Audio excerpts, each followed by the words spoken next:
Bapak, Ibu, saudara-saudari sekalian dan anak-anak yang terkasih, selamat berjumpa lagi dalam acara renungan kita hari ini, Senin 15 November, pekan ke-33. Renungan kita hari ini diambil dari Injil Lukas, bab 18, ayat 35 sampai dengan 43. Mari kita awali acara kita dengan tanda kemenangan Tuhan Yesus. Dalam nama Bapa dan Putra dan Roh Kudus. Amin. Inilah Injil suci menurut Santo Lukas. Dimuliakanlah Tuhan. Yesus menyembuhkan seorang buta dekat Yeriko. Waktu Yesus hampir tiba di Yeriko, ada seorang buta yang duduk di pinggir jalan dan mengemis. Waktu orang itu mendengar orang banyak lewat, ia bertanya, "Apa itu?" Kata orang kepadanya, "Yesus orang Nazaret lewat." Lalu ia berseru, "Yesus, anak Daud, kasihanilah aku." Maka mereka yang berjalan di depan menegur dia supaya ia diam. Namun semakin keras ia berseru, "Anak Daud, kasihanilah aku." Lalu Yesus berhenti dan menyuruh membawa orang itu kepadanya. Dan ketika ia telah berada di dekatnya, Yesus bertanya kepadanya, "Apa yang kau kehendaki supaya aku perbuat bagimu?" Jawab orang itu, "Tuhan, supaya aku dapat melihat." Lalu kata Yesus kepadanya, "Melihatlah engkau, imanmu telah menyelamatkan engkau." Dan seketika itu juga melihatlah ia, lalu mengikuti dia sambil memuliakan Allah. Seluruh rakyat melihat hal itu dan memuji-muji Allah. Demikianlah sabda Tuhan. Terpujilah Kristus. Bapak, Ibu, saudara-saudari sekalian dan anak-anak yang terkasih, dalam perikop Injil yang baru saja kita dengar tadi, ada beberapa tokoh, yaitu Yesus, orang buta yang pengemis, dan orang-orang yang berjalan mendekati kota Yeriko. Yeriko adalah kota para imam keturunan Harun yang bertugas di Bait Allah di Yerusalem untuk memimpin persembahan korban kepada Tuhan. Pengemis yang buta itu ingin tahu, ada apa kok banyak orang lewat?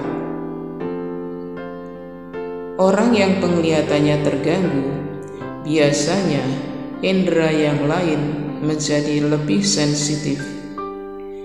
Maka orang buta itu, meski tidak melihat, ia tahu ada orang banyak yang lewat. Begitu ia tahu bahwa Yesus orang Nazaret yang lewat, ia teriak minta belas kasihan darinya. Namun orang-orang melarang dia berteriak-teriak. Ya, ini memang lazim terjadi dalam masyarakat, juga masyarakat kita masa sekarang ini. Siapa yang peduli pengemis?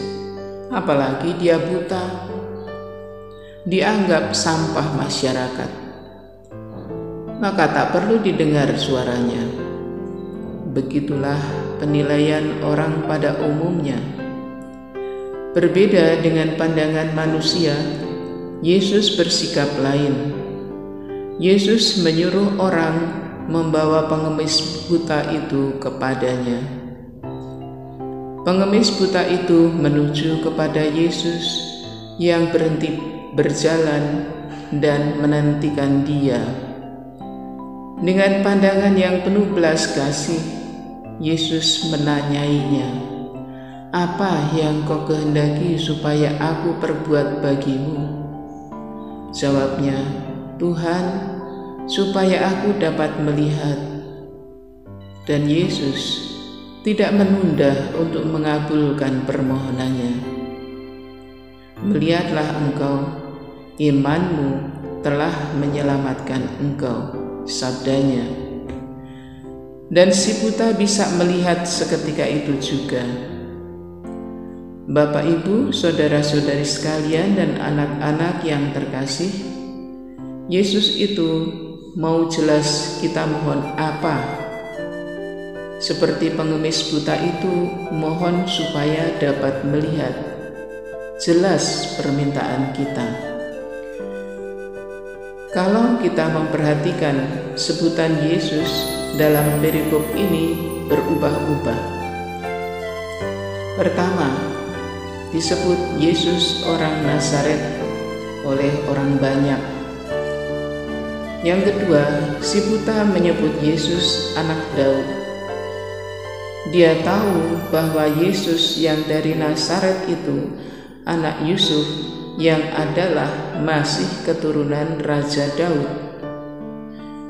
Ketiga, si pengemis buta itu kemudian menyebut Yesus sebagai Tuhan. Bapak, Ibu, saudara-saudari sekalian, dan anak-anak yang terkasih, yang keempat adalah untuk kita. Pertanyaan itu, saya menyebut Yesus itu siapa? Tentu hal ini tergantung dari pengalaman relasi kita masing-masing dengan Yesus. Marilah kita menelisik batin kita sendiri sehingga kita dapat menyebut siapa Yesus itu bagiku. Selamat merenung. Marilah berdoa. Terima kasih ya Bapa, Engkau telah memberikan putra tunggal-Mu kepada kami. Kami ingin hidup semakin akrab dengan Yesus putra-Mu, supaya kami semakin hidup berkenan padamu. Amin. Terima kasih. Selamat beraktivitas. Sampai jumpa lagi, dan salam dalam belas kasih Tuhan.